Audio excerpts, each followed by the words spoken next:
안녕하세요. 제2의 인생 황혼이혼의 진행자 이동규 변호사입니다. 치열한 삶을 이겨내고 맞은 인생의 황혼기, 여생의 행복한 동행 대신 이혼을 고민하고 계신 분들이 있습니다. 제2의 인생 황혼이혼에서는 황혼의 부부가 왜 이별을 결심하는지, 그 과정에서 겪는 현실적인 문제들은 무엇인지에 대해 다양한 사례를 알아보며 법률 지식을 전해드리겠습니다.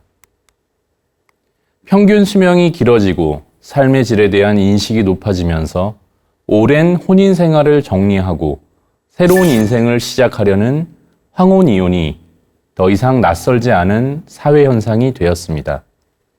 통계청 자료에 따르면 20년 이상 동거한 부부의 이혼은 전체 이혼 건수에서 상당한 비중을 차지하며 꾸준히 증가하는 추세입니다.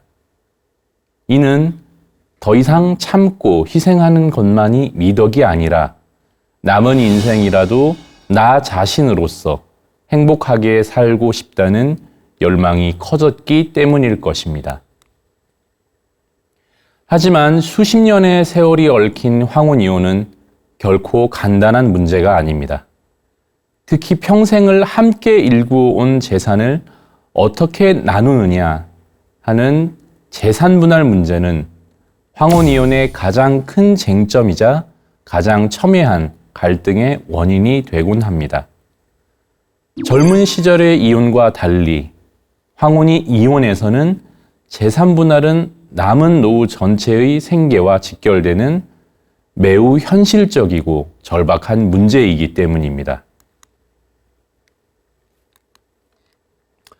오늘 제가 여러분과 함께 깊이 있게 다루어 볼 주제는 바로 이 재산 분할 과정에서 발생하는 가장 가슴 아픈 배신, 배우자가 평생 함께 모은 재산을 몰래 처분했다면 이를 이유로 이혼을 할 수 있을까 하는 문제입니다. 실제로 법률 상담을 하다 보면 이혼을 앞두고 배우자가 재산을 자녀에게 미리 증여하거나 다른 사람 명의로 빼돌리거나 심지어는 헐값에 팔아 현금화하여 숨겨버리는 바람에 망연자실하여 찾아오시는 분들이 정말 많습니다. 우리 법원은 재산분할 청구권에는 청산적 요소와 부양적 요소가 모두 포함되어 있다고 보는데요. 청산적 요소란 말 그대로 혼인관계를 청산하면서 그동안 공동재산 축적에 얼마나 기여하였는지를 따져서 재산을 분할한다는 의미입니다. 직접적으로 경제활동을 해서 소득을 벌어들인 것뿐만 아니라 육아와 가사, 내조, 정서적 지지, 재테크 등 여러 가지 행위 또한 경제적 기여라고 보는데요. 특히 수십 년간 가사와 양육에 헌신하며 가정을 일구어 온 배우자 입장에서 공동재산의 상실은 경제적 기반이 무너지는 것을 넘어 함께한 세월에 대한 신뢰와 애정이 송두리째 부정당하는 듯한 깊은 마음의 상처를 남깁니다. 과연 우리 법원은 이러한 행위를 어떻게 바라볼까요? 오늘은 이와 관련하여 최근 대법원에서 나온 아주 의미 있는 판결, 대법원 2025년 9월 4일 선고 2025무 10730 판결을 중심으로 재산 은닉과 관련된 다양한 유사 사례들을 함께 그 사실관계로부터 법원의 판단, 그리고 우리에게 시사하는 점까지 아주 쉽고 상세하게 파헤쳐 보겠습니다. 이 방송은 홀로서기를 준비하는 모든 분들께 든든한 법률적 지식이자 따뜻한 위로가 되기를 바랍니다. 이 사건의 주인공은 1961년에 혼인하여 무려 61년간 함께 살아온 80대 아내인 원고와 90대 남편인 피고입니다. 반세기가 훌쩍 넘는 긴 세월 동안 부부는 주로 농사를 지으며 생계를 유지했습니다. 아내는 젊은 시절 약 2년 6개월간 식당 종업원으로도 일하며 가게에 힘을 보태기도 했지만 대부분의 세월을 가사와 자녀 양육, 그리고 남편의 농사일을 도우며 헌신했습니다. 그렇게 평생을 함께 땀 흘려 일군 재산은 대부분 남편의 단독 명의로 되어 있었습니다. 평온하던 노부부의 삶에 균열이 가기 시작한 것은 부부가 살던 집이 공공개발 사업에 편입되면서부터입니다. 부부는 수용 보상금으로 약 3억 원을 받게 되었는데 이는 단순한 돈이 아니라 평생의 보금자리를 잃은 대가였습니다. 당연히 아내는 이 돈으로 새로운 거처를 마련하고 노후 자금으로 사용해야 한다고 생각했습니다. 하지만 남편은 아내의 격렬한 반대에도 불구하고 이 보상금에 대한 권리 전부를 장남에게 증여해버렸습니다. 평생을 바쳐 이룬 보금자리가 사라진 대가를 남편이 독단적으로 처분하자 아내는 큰 충격과 배신감을 느끼고 집을 나와 별거를 시작했습니다. 60년 넘게 믿고 의지했던 남편이 자신의 의견을 완전히 무시한 채 평생의 결실을 한순간에 날려버린 것에 대한 상실감은 이루 말할 수 없었을 것입니다. 하지만 남편의 행동은 여기서 그치지 않았습니다. 남편은 아내가 집을 나간 사이 약 15억 원에 달하는 농지 전부를 또다시 장남에게 증여했습니다. 이 농지 역시 부부가 함께 농사를 지으며 생계를 유지해 온 삶의 터전이었습니다. 결과적으로 남편은 전체 공동재산의 90%가 넘는 약 18억 원 상당의 재산을 아내의 동의나 협의 없이 모두 장남에게 넘겨버린 것입니다. 남은 노후를 기댈 마지막 보루마저 사라지자 아내는 남편의 일방적인 재산 처분으로 인해 혼인관계가 돌이킬 수 없이 파탄에 이르렀다고 주장하며 법원에 이혼 소송을 제기하기에 이르렀습니다. 하지만 1심과 2심 법원은 모두 아내의 이혼 청구를 받아들이지 않았습니다. 1심과 2심 법원은 남편의 일방적인 재산 처분 행위가 부부 사이의 애정과 신뢰를 파탄에 이르게 할 정도의 중대한 사유에 해당한다고 보기는 어렵다고 판단했습니다. 이러한 판단은 법률 전문가가 아닌 일반인의 시각에서는 다소 이해하기 어려울 수 있습니다. 평생 모은 재산을 배우자가 몰래 다 처분했는데 어떻게 이게 이혼 사유가 아닐 수 있을까요? 이는 법원이 전통적으로 이혼 사유와 재산 분할을 별개의 문제로 보아왔기 때문입니다. 쉽게 말해 1심과 2심 법원은 이렇게 본 것입니다. 남편이 재산을 마음대로 처분한 것은 분명 잘못된 행동입니다. 하지만 그 문제는 이혼이 결정된 후에 남은 재산을 어떻게 나눌지를 정하는 재산분할 절차에서 다룰 문제입니다. 남편이 18억 원을 장남에게 주었다면 그 18억 원도 원래 부부 공동재산이었던 것으로 보고 분할 비율을 정할 수 있습니다. 하지만 60년 넘게 살아온 부부의 혼인관계 자체가 그 재산 문제 하나만으로 회복 불가능할 정도로 파탄되었다고 단정하기는 어렵습니다. 즉, 법원은 재산 처분은 이혼 자체를 결정하는 사유가 아니라 이혼 후의 재산 정리 단계에서 고려될 문제라는 것이 일관된 입장으로 보입니다. 1심과 2심 법원의 판단대로라면 아내는 이혼도 하지 못한 채 남편 명의의 재산, 즉 부부가 공동으로 형성한 재산이 모두 사라진 상황을 그저 지켜봐야만 하는 답답한 처지에 놓이게 된 것입니다. 아내는 마지막 희망을 걸고 대법원의 문을 두드렸습니다. 그리고 대법원은 1심과 2심의 판단을 뒤집는 의미 있는 판결을 내놓습니다. 대법원은 남편의 행위가 민법 제840조 제6호에서 정한 혼인을 계속하기 어려운 중대한 사유에 해당할 수 있다고 보아 사건을 다시 심리하라며 원심으로 돌려보냈습니다. 여기서 혼인을 계속하기 어려운 중대한 사유란 부부 공동생활 관계가 회복할 수 없을 정도로 파탄되고 그 혼인 생활의 계속을 강제하는 것이 일방 배우자에게 참을 수 없는 고통이 되는 경우를 말합니다.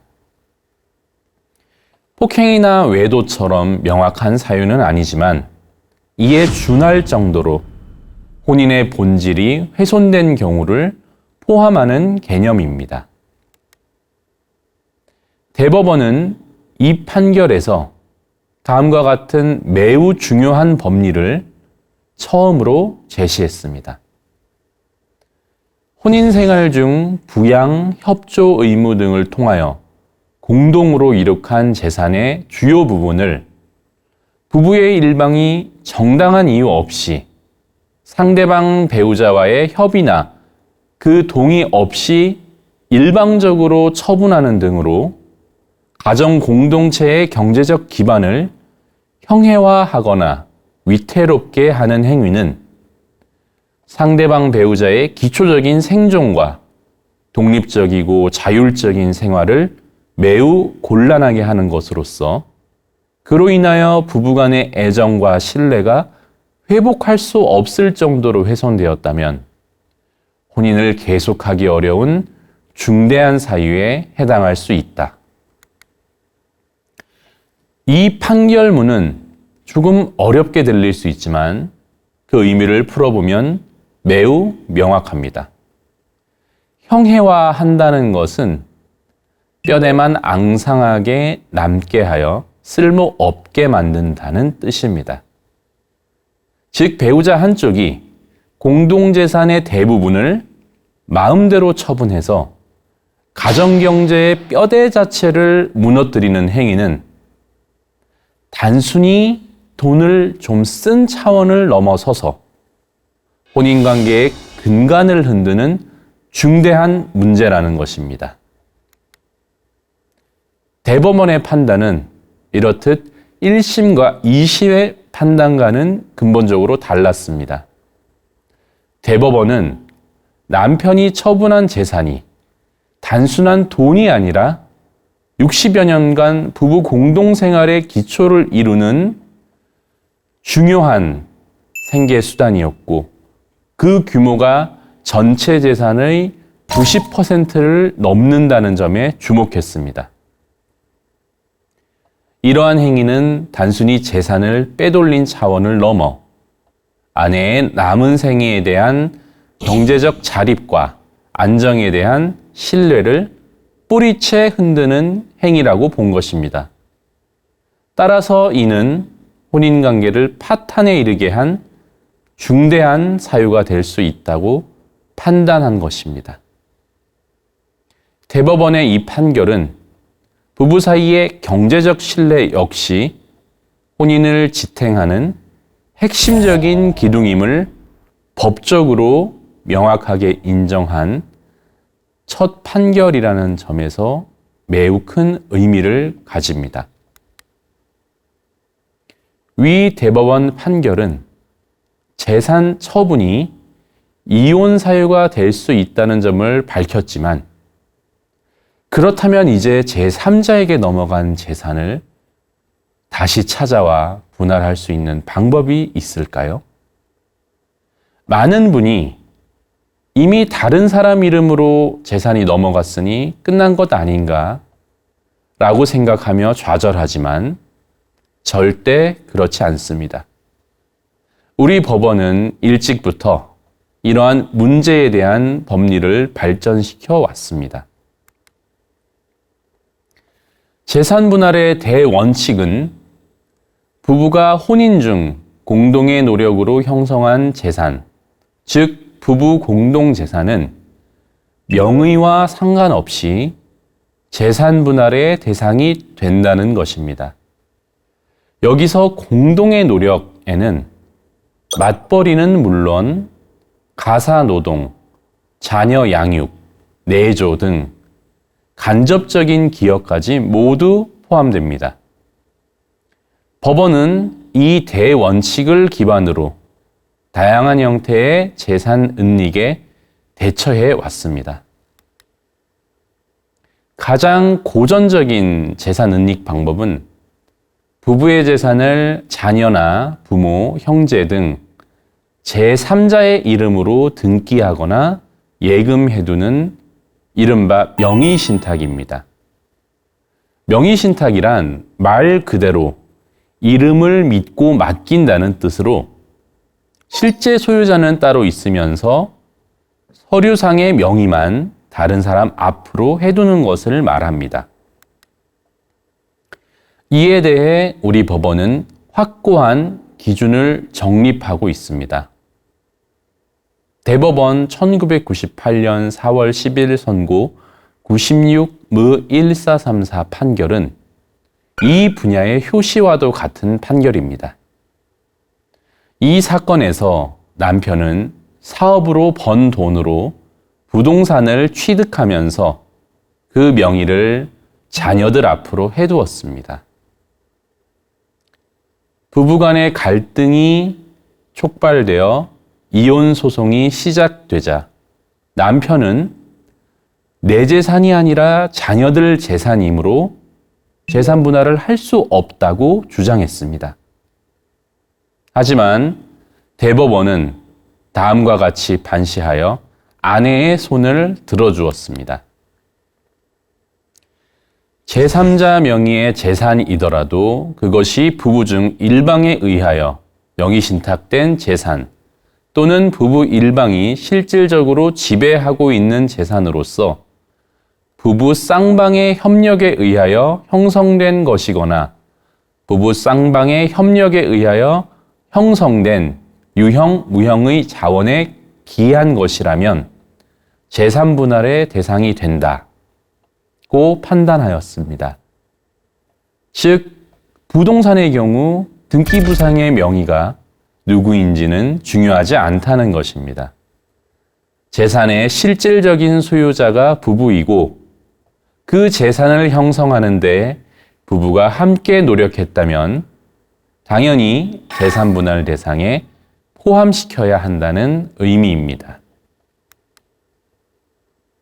이 판결 이후 법원은 제3자 명의의 재산이더라도 재산의 취득 경위, 명의를 빌린 이유, 재산에 대한 관리 및 처분 권한을 누가 행사했는지, 재산에 나오는 수익을 누가 가졌는지 등을 종합적으로 따져 실질적인 소유자가 부부라고 판단되면 예외 없이 재산 분할 대상에 포함시키고 있습니다.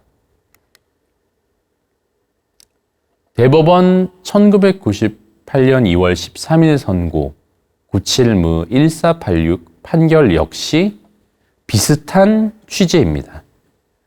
이 사건에서는 남편이 결혼 전 수입으로 마련한 주택을 어머니 명의로 등기했다가 이를 팔아 결혼 후 아파트를 매수했습니다.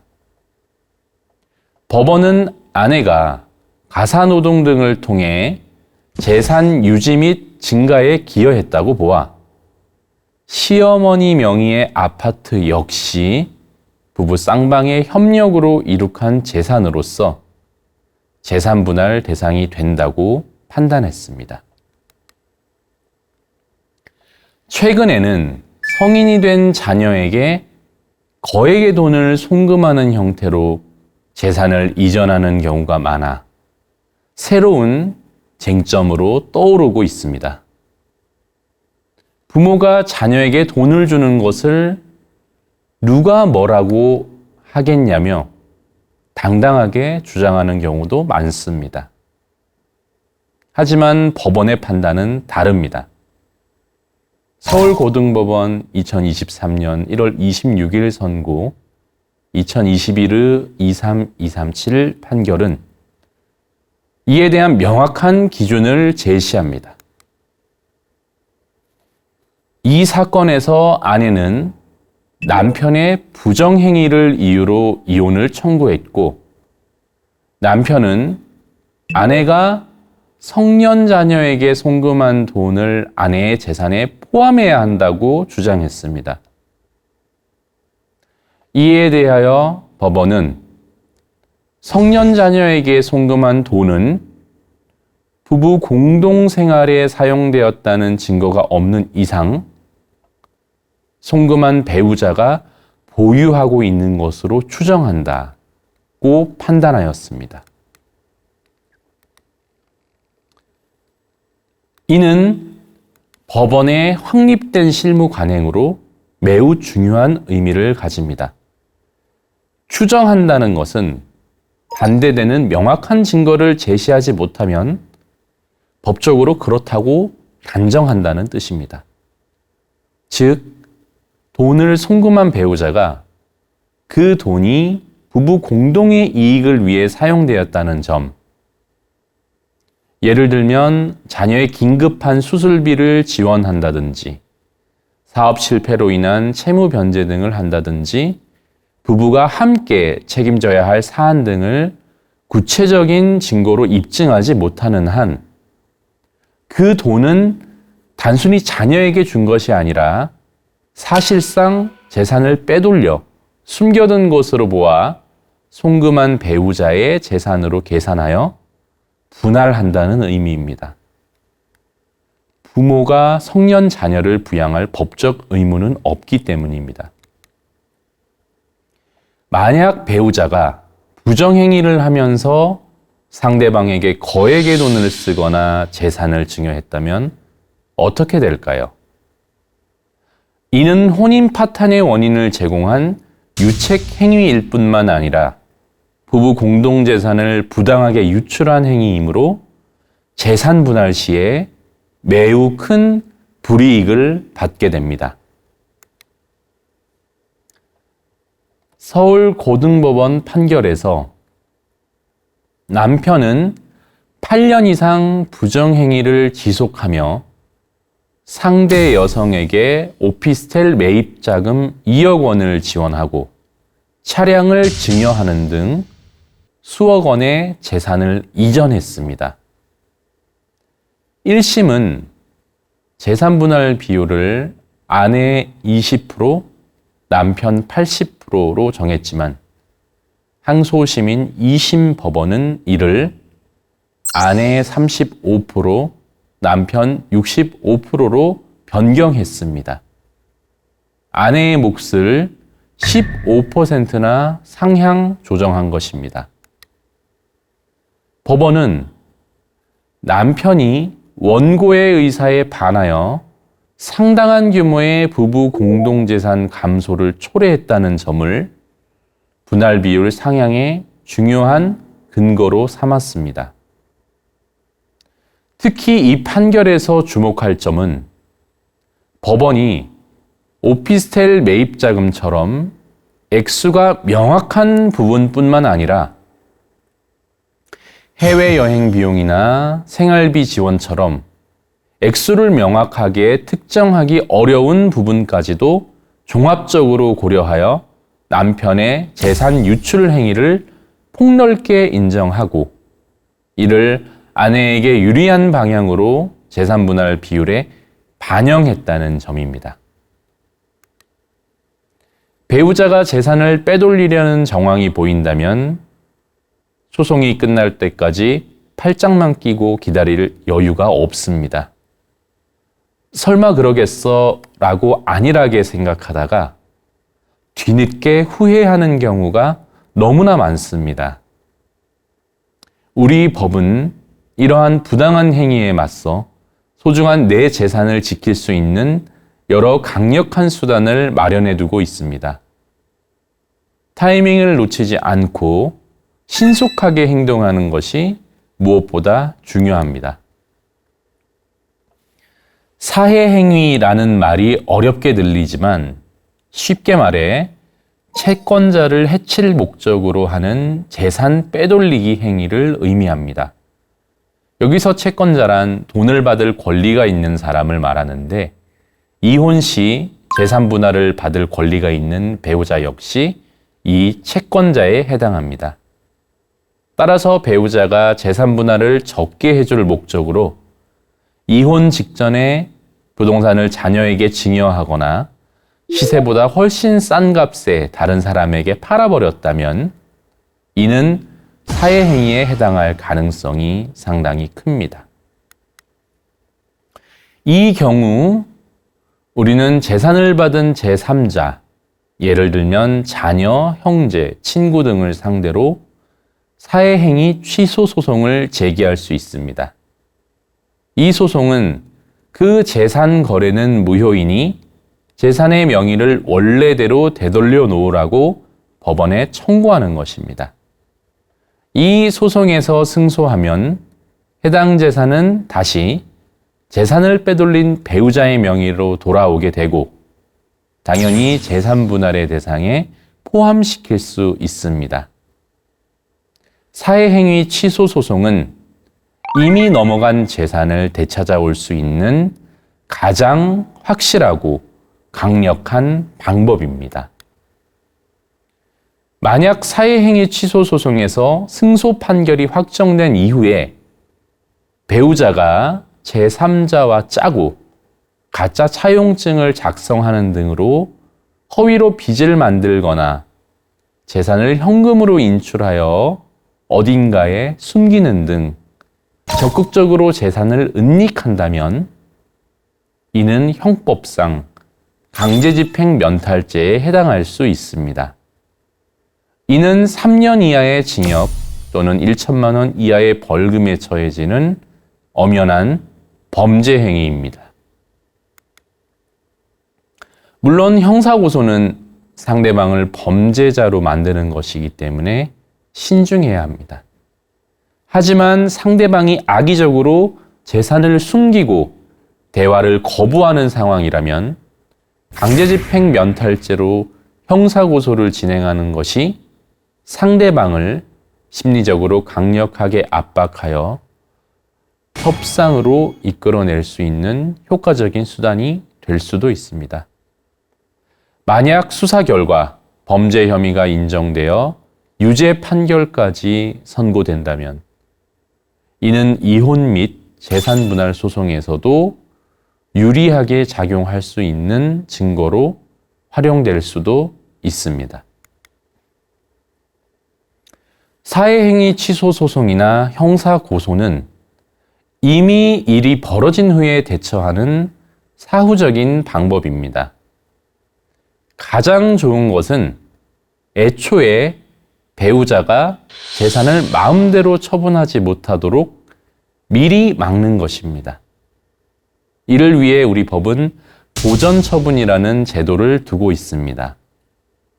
아파트나 땅, 상가 등과 같은 부동산에 대해서는 처분금지 가처분을 신청할 수도 있습니다. 법원에서 이 신청을 받아들여 등기부에 가처분 등기가 기재되면 설령 배우자가 다른 사람에게 부동산을 팔거나 담보로 제공하더라도 그 효력을 주장할 수 없게 됩니다. 사실상 부동산을 팔거나 담보로 제공하는 것이 불가능해지는 것입니다. 예금, 주식, 보험, 임대차 보증금 등 금융자산이나 채권에 대해서는 가압류를 신청할 수 있습니다. 가압류 결정이 나면 은행이나 증권사는 배우자에게 돈을 지급할 수 없게 되고 배우자는 해당 계좌에서 돈을 인출하거나 사용할 수 없게 됩니다. 이러한 가처분과 가압류는 이혼 소송을 제기하기 전에도 신청할 수 있으며 보통은 2주 내에 신속하게 결정이 나기 때문에 재산 은닉에 낌새가 보인다면 즉시 전문가와 상의하여 신청하는 것이 내 재산을 지키는 가장 확실한 첫걸음입니다. 오늘 살펴본 여러 판결과 관련 판례들은 우리 법원이 부부 사이의 경제적 신뢰를 얼마나 중요하게 여기는지를 명확히 보여줍니다. 재산은 단순히 돈의 문제가 아니라 수십 년간의 희생과 헌신이 담긴 삶의 결실이자 남은 노후를 지탱할 최후의 보루입니다. 이번 대법원 판결은 재산 분할을 회피할 목적으로 행해지는 부당한 재산 처분에 대해 강력한 경고를 보냄과 동시에 특히 황혼이혼에서는 노령의 배우자의 남은 생애에 대한 경제적 안정을 두텁게 보호하는 중요한 계기가 될 것입니다. 이혼, 특히 수십 년의 세월을 함께한 황혼이혼은 인생의 매우 중대한 결정입니다. 감정적인 대응보다는 냉철하고 전략적인 접근이 필요합니다. 성급한 결정은 평생의 후회로 남을 수 있습니다. 만약 이혼을 고민하고 계신다면 다음의 행동은 최대한 하지 마시기를 권유드립니다. 섣부른 합의서 서명을 하지 마십시오. 내용을 제대로 이해하지도 못한 채 상대방이 내미는 각서나 합의서에 서명하는 것은 매우 위험합니다. 특히 재산 분할을 포기한다는 내용의 각서는 효력이 없을 가능성이 높지만 불필요한 분쟁의 소지가 될 수 있습니다. 조급함으로 인한 불리한 수용을 하지 마십시오. 지긋지긋하니 빨리 끝내고 싶다는 생각만으로 상대방이 제시한 불리한 조건을 덜컥 수용해서는 안 됩니다. 재산 분할은 남은 인생 전체를 좌우할 수 있습니다. 감정적인 협박이나 회유에도 굴복하지 마십시오. 이렇게까지 해야겠냐? 애들 얼굴 어떻게 보려고 그러냐? 이런 식의 감정적 호소나 협박과도 유사한 회유에 넘어가 정당한 권리를 포기해서는 안 됩니다. 자녀를 위한 무조건적 양보를 하지 마십시오. 자녀들에게 피해가 갈까봐 재산을 미리 증여하거나 분할을 포기하는 것은 현명하지 않습니다. 부모의 안정된 노후가 결국 자녀의 부담을 덜어주는 길입니다. 황혼 세대라고 해서 법적 권리를 포기할 이유는 전혀 없습니다.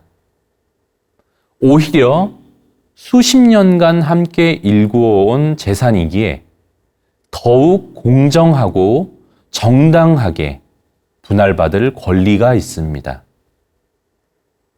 여러 사례에서 보듯 법원은 형식적인 명의가 아니라 실질적인 기여와 신뢰관계를 더욱 중요하게 보고 있습니다.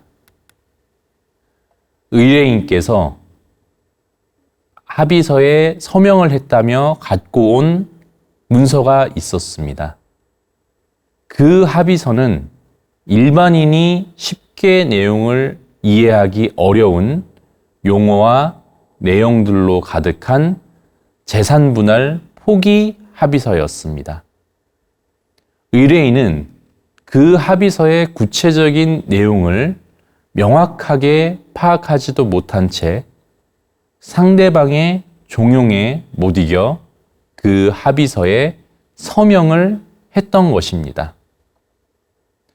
이같이 재산 분할을 포기한다는 내용의 각서나 합의서는 구체적으로 검토했을 때 법적으로 효력이 없을 가능성이 높기는 하지만 그 합의서 자체가 또 다른 새로운 분쟁의 소지가 될 수 있습니다. 그 합의서의 법적 효력을 다퉈서 유리한 결론을 이끌어내기까지 또 다른 노력과 시간이 필요할 수도 있기 때문입니다. 황혼 세대라고 해서 본인의 법적인 권리를 포기해야 할 이유는 전혀 없습니다. 오히려 수십 년간 함께 일구어 온 부부 공동재산이기에 더욱 공정하고 정당하게 분할을 받을 권리가 있습니다. 앞서 설명드린 여러 사례에서 보듯이 법원은 형식적인 명의가 누구로 되어 있는지 여부가 아니라 그 재산을 형성한 경위를 종합적으로 살펴 실질적인 기여와 신뢰 관계를 더욱 중요하게 보고 있음을 알 수 있습니다. 부부는 인생이라는 긴 여행길의 동반자입니다. 황혼 이혼을 결심하기 전에 함께한 세월의 의미를 다시 한번 헤아려 보시되 많은 고민과 고민을 거듭하셔서 황혼 이혼을 결정하시는 시간을 갖기를 바랍니다. 여러 고민 끝에 돌이킬 수 없는 결심을 하셨다면 적어도 경제적으로만큼은 그동안의 노고와 헌신을 정당하게 인정받고 당당하고 안정된 제2의 인생을 설계하실 수 있기를 진심으로 기원합니다. 그리고 그 고민의 끝에서 실제 황혼 이혼을 진행을 하시게 된다면 전문가의 도움을 반드시 받으시기를 적극적으로 권유드립니다.